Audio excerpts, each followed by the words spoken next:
সামনে একটা বাইক দেখতে পাচ্ছেন, যেটা হইতেছে রয়্যাল এনফিল্ড। আর এটা রয়্যাল এনফিল্ডের কোনটা, এটা কি ক্লাসিক, আমি নট শিওর এটা কোন মডেল। জোস লাগতেছে, ওনার ডিসপ্লেটা জোস, তো লুকটাও জোস। আর আমার বিশেষ করে ক্লাসিক যেটা আছে ওইটা আমার কাছে দারুণ লাগে। আমি সঠিক শিওর না যে এটা মডেল কোনটা। উনি পুরো একটা মানে বাইকার লুকে আছে, রাইনক্সের রাইডিং জ্যাকেট, রাইডিং প্যান্ট সব কিছুই পরা, একবারে ফুল সেট আপ, 2 কর্নারে ব্যাক ট্যাগ।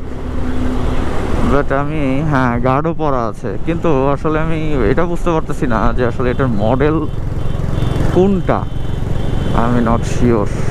আপনারা একটু জানাবেন যে এটা রয়্যাল এনফিল্ডের কোন মডেলটা আর কি। আমি কনফার্ম না বলতে পারার জন্য সরি, আমি না জানতেই পারি। সো যাই হোক, সবাই একটু কমেন্টে জানাই দেন এটা কোনটা।